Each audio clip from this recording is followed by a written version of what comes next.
Hello. We are. Okay, We are live. We are live. right Go on. ahead, Well, hey, Waxy. everybody.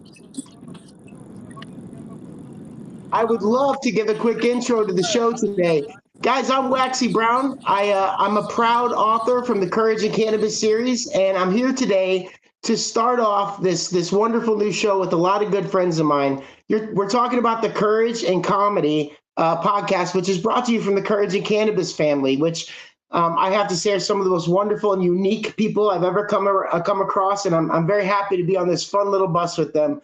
So I'd like to introduce the folks that we're going to have on the show today. But before I do, I kind of just want to give just a quick little thank you to Dr. Bridget Cole-Williams, who's put this together, and Candy Flores. And I want to say that in a time where sometimes it's not really easy to find the fun, because there's so much going on between heat waves and world conflicts and legalization movements and people being pulled this way and that way. Sometimes we've got to take a quick moment and find the comedy that we've got all around us. And I think that we found the right team to do that tonight, to bring a quick little smile to the airwaves and to your session. So I'd like to welcome to the show Candy Flores, one of our authors and one of our hardest working teammates on the Courage of Cannabis series. We've got Dr. Bridget Cole-Williams, the mind and heart behind all of this and the glue that holds this team together. We've got Mary Jane Borton, one of my favorite people on the planet. You want to talk about a sense of humor? She's got it going on. Love to welcome to the show the baby mama we all love, Danielle Torres, one of our first comedians in this little crowd here that's gonna come on the show and show us how to have a great time. So I'd like to welcome everybody to the show. We're talking about courage in comedy. So I can't wait to have a good time with you guys and sesh tonight and have a little bit of laughter where sometimes it's a little tough to find some. So welcome to the show, everybody. I'm so excited to be here. Welcome, Danielle. I know it's your first time being in this little squad. So welcome, welcome. Yeah. Thank you. You betcha. So I think now we'll start the show off and try and find a little bit of light in the darkness that's going on around us and all that. I'd like to start the show off if I can. Where's everybody that's on the show right now? Where are you guys from? If you're in the comments watching us on YouTube, tell us where you're from and where are our authors from. Mary Jane, where you hollering at us from? I'm from Westerville, Ohio, which is actually the home of the Anti-Saloon League that advanced prohibition in 1920. Yeah. Well, actually, Westerville is a suburb of Columbus, so I'm kind of from Columbus, really. Very, very cool. There's a lot of history. You're from Ohio. Ohio is about to embrace a new form of legalization. What do you guys have going on down there? Up there? Over there? Well, we passed what's called Issue 2 last November, 57 to like 43%, something like that. And so it was just a decent margin. And it got to the State House, and they got to quarreling amongst the Libertarian Republicans and the not-so-Libertarian Republicans. They couldn't come to any conclusion of what they wanted to change. So since it went live, really, on December 7th, that's when it was actually enacted. So, I mean, it was, activated. It's been really running along pretty well on the language that was in the actual amendment. It's not an amendment, it's the statute. So the only problem is now that, of course, the legislature, they can't sit there and just let things happen. Now they're going to try to eliminate home grow or make it so that people who are home growing have to have an inspector and have to have their plants registered with the state and go through a system called metric, which is what some of the cultivators use. So I mean, what can I say? Metric can be metric will tell you that metric is meant for commercial grows, not home grows. Well, I want to jump back into Ohio's legalization efforts though, because I know you guys are paving some ways there. Candy, where are you hailing from? Corpus Christi, Texas. Yeah, I lived in Corpus Christi for 2 weeks one time. I don't know if I told you that. No. Yeah, it was very interesting.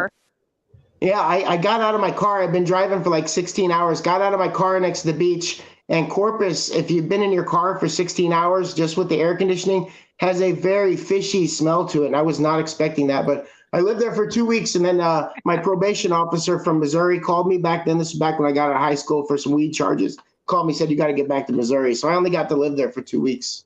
But I did wow. like it. Yeah. You did. Doc- Wow. Dr. Freaking B, hot where you here. from? Where you at? To me? Yeah. Oh, I don't know if you guys can see me. It looks so strange on my end. So Yes. I'm from Detroit.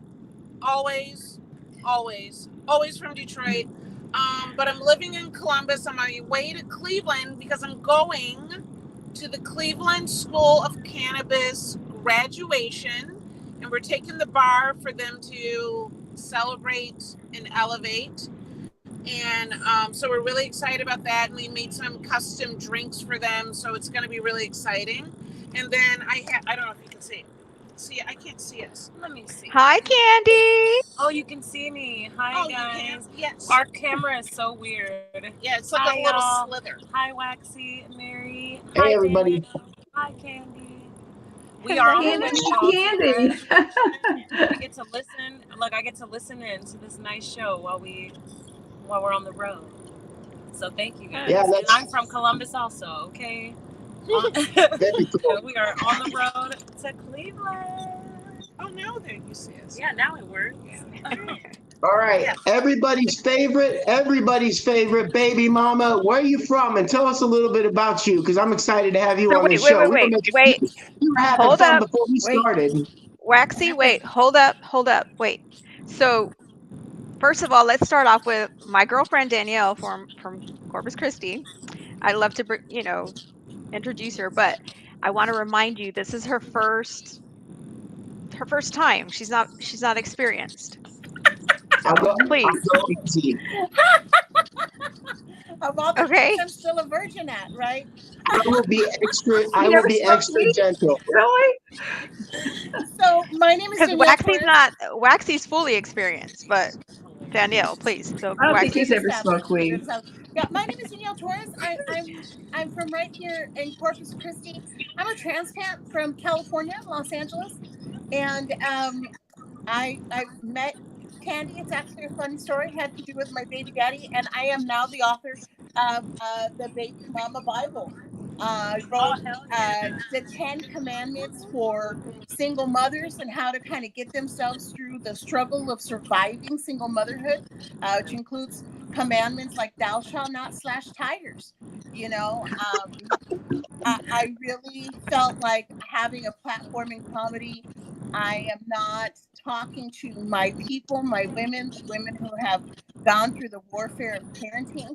If you've ever been bullied by a 10-year-old, you know what I'm talking about. But I mean, this is hard, and I felt like I wanted to reach out to other women who were finding themselves in my same predicament, because I have 3 baby daddies, no shame to my game. I fell in love 3 times, and as a result, I have some souvenirs from the experience. But Nick Cannon has 5 baby mamas, and why is that okay? But I'm a hoe. I don't know. I'm not sure. Might have something to do with food stamps and child support. Again, I don't know, but I'm super excited to join the panel tonight. So happy and thankful that Candy invited me to be a part of this experience. So yeah, I'm here. How are you? Very, very cool. So I think that we need a chapter in the Courage and Cannabis books that are kind of based around what she's got going on. Maybe even like its own chapter. Like, I don't know. I don't have kids. I've never needed them, wanted them, or birthed them, or anything like that. So I don't know a lot about them. But I definitely think I could get a lot of insight into females as a whole from your book. I didn't want them or need them either, but by the grace of God, they are here, and I love every single one of them. It's the baby daddies I had a problem with. I kept the kids, threw away the men that kind of like a praying mantis, I used them for what I needed, and then I tore off their heads, and I wish it had been that easy. But yeah, Jesus is my baby daddy. I'm super excited to embrace, that. And Ken Paxton helps me get my child support paid. I'm from the very prohibitive state of Texas. And it's terrible. Like, they took away I don't our know right what's to going abortion. on, but I'm loving all of it. I'm loving all of it. I don't know. You tell me more about Ken Paxton. He's the what is he, the He's the attorney general who attorney just general. sued Yeah. Austin, and that was part of my. Oh, I'm so upset. There's over $1 billion owed to single parents in Texas in past due child support, but instead of going and helping us collect that money, he's picking a fight with some stoners in Austin. I'm not really sure why.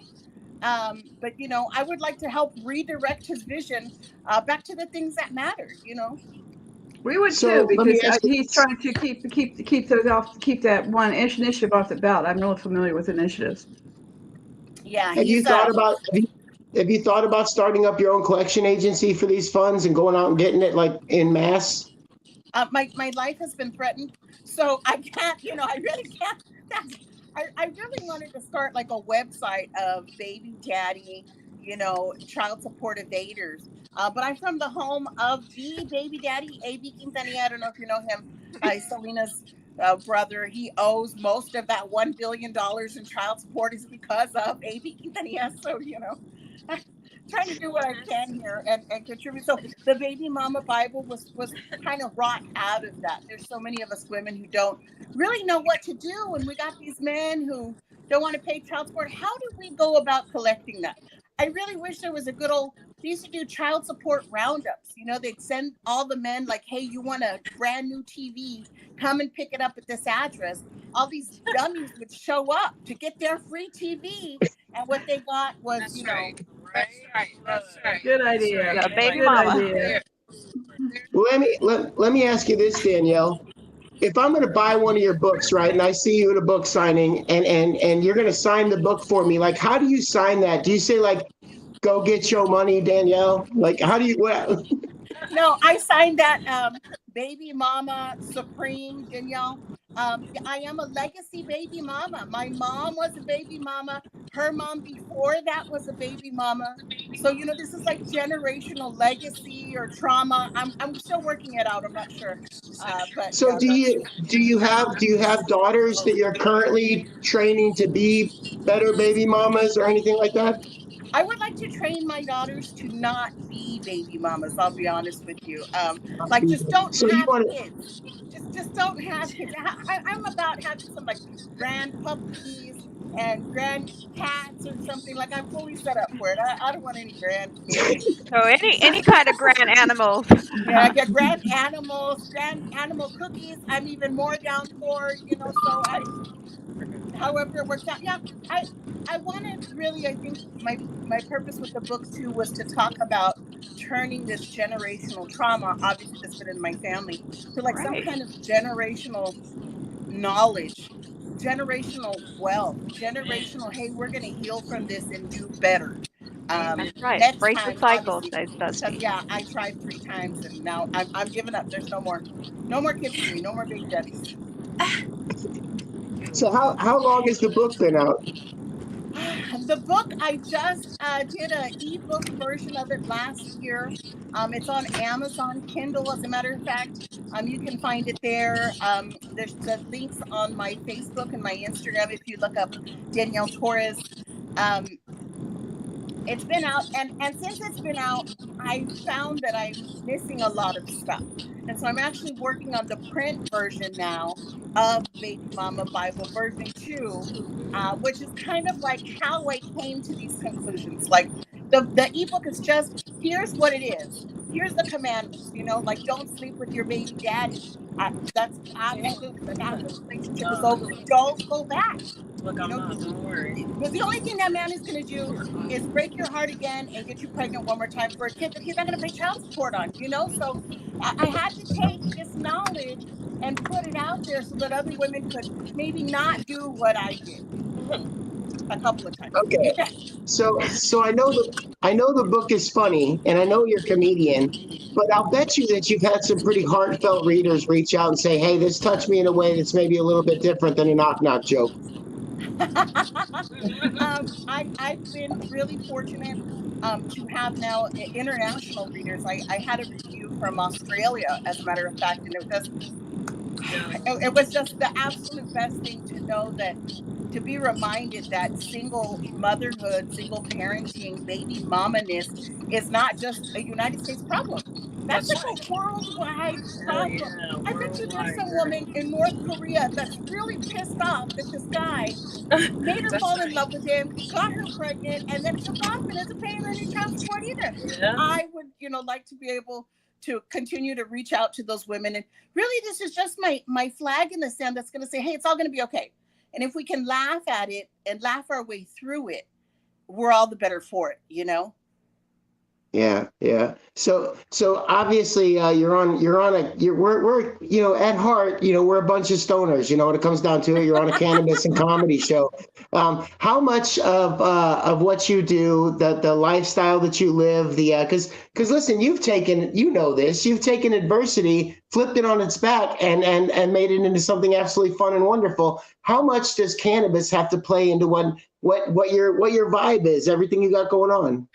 Only after 9 o'clock, only after the kids are in bed, only outside of the house, and they can never ever see me. That's what CPS said. And so those are my guidelines. On my CPS punch card, for the 5th time they have to come to my house. Apparently they take the kids and I get like a 5-day vacation or something. So we're really trying to aim for that. But, cannabis, I think we don't put enough stock into the mental health help that it gives us. As a single mom, you've got like 7 different things going on at any given time. The kids' homework, there's a project coming up next week. Did you do the laundry? Are the dishes washed? What are you making for dinner tomorrow? Did the kids clean their backside right when they went to the bathroom? The dog needs to go out. And that man is steady calling your phone, doesn't want to give you no money. You trying to make, how you going to pay the rent next month? Yes, you know what? After the kids are asleep, I like to go chill out outside, have me a little smoke, relax my mind so that I am ready and able to get up and go through it all over again the next day.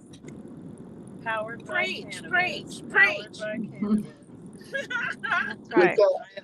With that list of things that you said that you have to do, it made me stressed out. I might have to medicate. I know. Let's all go medicate. Because I don't have kids and I live with my cat, so usually it's me. I do one thing, I medicate. I do one thing, I medicate. Then I medicate to prepare for doing like the next things and medications. So like there's a cycle, and I don't want to break the cycle. It's a cycle. I hear that. But it is. Heck yeah. You and me both, okay? The cycle continues. We The wake cycle up and we do it all over again. That's right. This is the only way to stay sane. It's the only way, guys. I'm telling. Look, as a mom, also, let me just to a 5-year-old right now. Let me just tell you, hot wow. mess. So cannabis keeps me focused and together and able to just be in the mind of a 5-year-old. Yes, it puts me right there. I think play. Thank you, cannabis. Okay. If you smoke in the morning before they wake up, you will sit there and watch cartoons and eat pancakes with them too. That's what I'm yes. ready.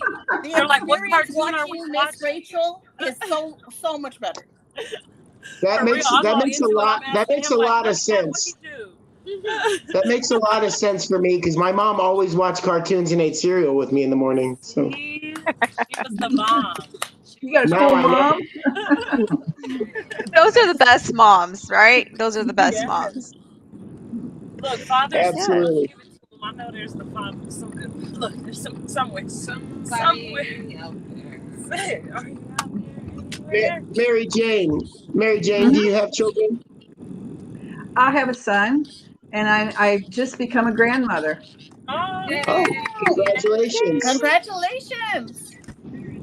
So, Mary Jane, you kind of with the time that you were raising your children, your kiddo, how much was cannabis at that time? Because it's so normalized now. Things weren't the same then. How much was that a part of your parentage and waking up and going to bed at night? Well, I'm from an OG, I think is what they call them. I mean, I go way back. Way back. Yes, and I go back to the time when you really had to hide it. You couldn't be overt about it because you really risked some severe penalties. People would get busted, they'd be going jail and da da da da. And so we really learned back then to be discreet. And so I just kind of kept that with me. Even today, I'm always looking over my shoulder or, wondering, is the wrong person watching it right now? So I don't do a lot of that in public, you know. So we practiced the same thing when we were raising our son. And I mean, to be honest with you, I'm not going to name names or anything like that, but as far as I know, he's never smoked, as far as I know. But Mary Jane, did you have like other can of moms? Did you have, or were you Well, literally just in your own little silo? I would say I had friends, yeah, there was a group of people back in college, where we were the stoners, I mean, actually, we didn't really adhere to the stereotype because where I went to school was so conservative, you didn't, you could be really left wing and just look like, you're going to church. So, I mean, really, this is a conservative school. And so, but it always had the undercurrent of people who use cannabis, always, and I was a part of that undercurrent. And that was in the book. That was my story in the book where I got busted, because I had a little tiny plant. I got kicked out of my sorority because of it. You go read chapter 1, and so that stayed with me, and it still is with me today. So, in terms of with my son, no, we really didn't make it a part of our lives with our son at all. Yeah, Candy, same kind of question. How did it kind of interact with the way you've parented? I skipped a little bit of that. So can you repeat that? I was busy sharing the page. Same kind of question. How much did cannabis have to do with how you're parenting? Oh, definitely it's made me I feel, when I was suffering before cannabis, I, I feel I was moody because I was miserable. I was in pain. So definitely, affected not only, my role as a mother, but as a wife, as a sister, as a daughter, as for anything I did. So I feel it's helped me in every aspect, not only being a mother, but just being a person. Yeah. Yeah, it's interesting. It's interesting that our subject tonight has a book that's about baby mamas, and when I look around the room, I see a lot of folks that have gone through certain traumas while they were raising their children and having to deal with a lot of things. Mary Jane, including yourself, like having to stay in that closet when you obviously knew it wasn't supposed to be a closet there for you to bust out of, and the rest of you having to go through the adversities and things like. As someone that's never raised kids or had children. I have to say, like, I almost wish like I was in the ranks of like the baby daddies or something, so I could experience like that. But I've only had to raise myself. But it's very interesting to me because both my parents weren't shy about cannabis. To hear from you guys that because I just smoke all day long, right? So like. I was very surprised when Danielle told me that she only smokes in the evening time after a certain time. And I expected something different from Mary Jane, like, oh, all the time and everything else. But then I forgot that those times were also treacherous. So it's been fun to hear personally from all of you those different perspectives. Yeah, because I don't think I'm not a drinker, right? I mean, you have a glass of wine here or there, but I've never been like that's just wasn't my vibe. So that's easier to do in front of the kids. But like, how is it that alcoholism is so widely accepted in everybody's family? Everybody's got an alcoholic in the family, and that's okay. That is okay that that person endangers other lives and gets it behind the wheel, whatever. But that I'm at home in the safety of my own home, and I still have to hide because we don't know when the kids go to school. Well, I do know personally, but the kids can go to school if they don't know that they shouldn't be telling people. They just might, and then that kind of trickles back to you, by CPS visits, by the school calling home. But if I was at home getting drunk every day, that wouldn't be the same type of trouble. Yeah, that's a very interesting point. Like my dad watches everything I do nowadays, and he got a traumatic brain injury, so he doesn't have alcohol in his life anymore or tobacco. But it's something that I grew up around, and also became I'm a recovering alcoholic myself, thanks to cannabis, mushrooms, and my VA therapist and my friends and family. But I grew up around alcohol, and I can tell you, if alcohol hadn't been in the picture, and I have great relationships with my parents, I bet those relationships would be just a little bit sweeter, just a little bit better, maybe a little cherry on top that wasn't there when we had alcohol and things like that. Which, thank goodness, this new generation is saying no to alcohol at an astounding rate and saying yes to cannabis. So that's another thing that we got to say, and give it up for folks like Mary Jane and Dr. Bridget and everybody in this room that have normalized and helped legalize in their areas and get this plant in the right hands, because we are changing the vibration in the room, and I love that. I'm seeing cannabis beverages and cannabis lounges popping up all over the place, and it's my favorite movement in the world right now is watching alcohol and big tobacco stumble. I never thought I'd see that in my life. Right. And somebody who's come from the distant past, and I worked so hard for years, 20 to 40 years, depending on how you count it, to legalize, get to where we are now in Ohio.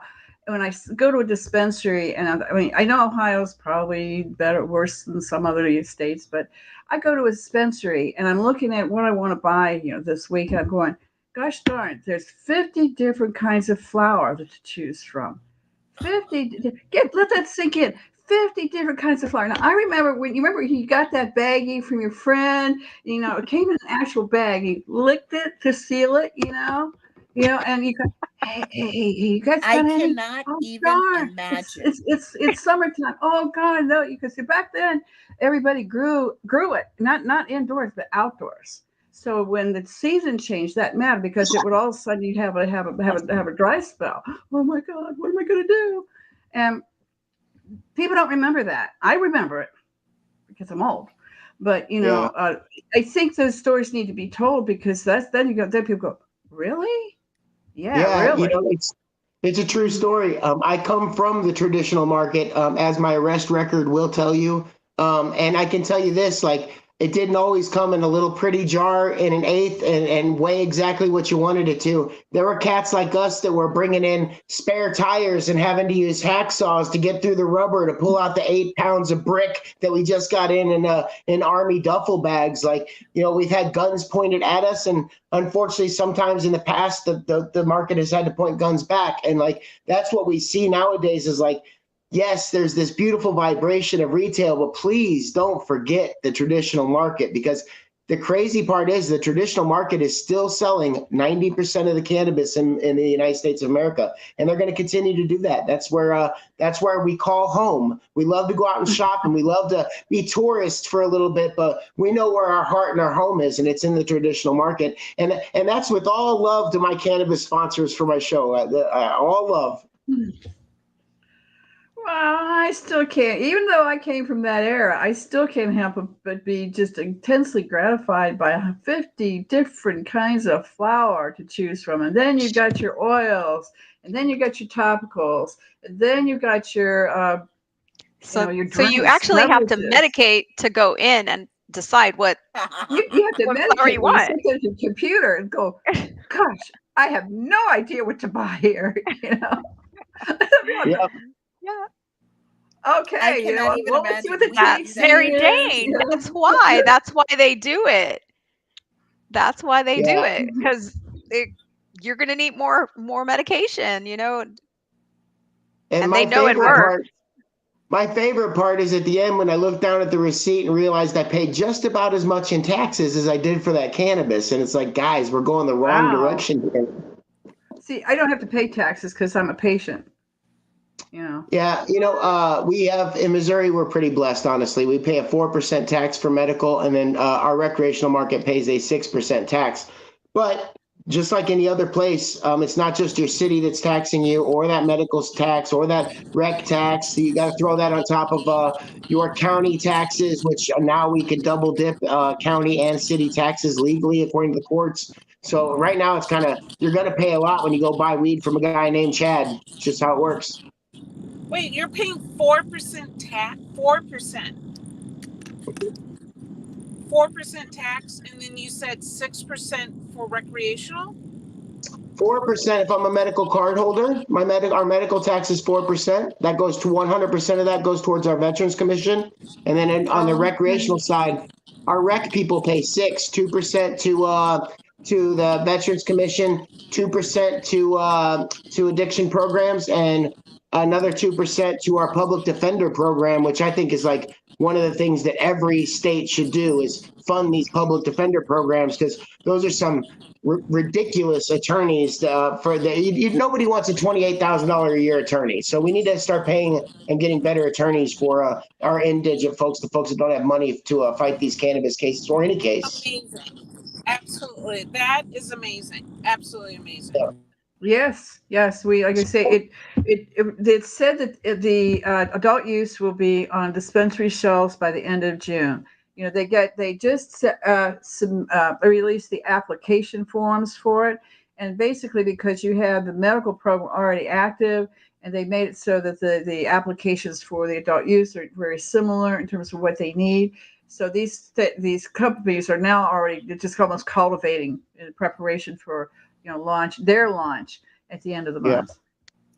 Yeah, that's just about how every state's done it so far, is they'll flip their recreational licenses from the medical licenses they've already gotten, which when you start from a system that is really screwing up the social justice side of this, you're starting from a screwed up platform to begin with. It's kind of a nightmare to watch corporate cannabis try and regulate themselves, which is what they're doing, because they're writing their own laws. Their lobbyists are paying for this language. So it's kind of interesting to watch them self-regulate. And they're self-regulating themselves out of a job as soon as rescheduling hits, along with federal legalization, because at the end of the day, with hemp looking the way it's looking, because if you really know the difference between, because cannabis is cannabis, hemp, marijuana, whatever you want to call it, it's a political noise at this point. We're talking about a 0.0% of a THC at that point that we're arguing about. So I believe, just like it's starting to look like, I think we're going to flip.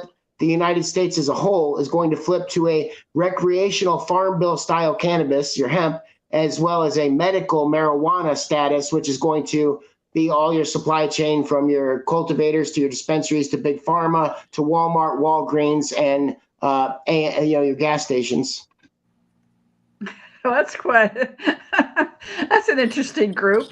But you know what? I feel like we're flaunting our opportunities in front of these nice Texas people, because we're flaunting and complaining about something that Texas can only dream of right now. Right. Like, right. I'd be happy to pay a 10% tax.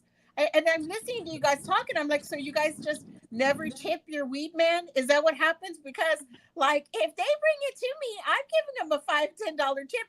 I feel like I'm already paying taxes, so I'd gladly pay a 10% tax just to not be worried about my kids getting taken away from me or me going to jail.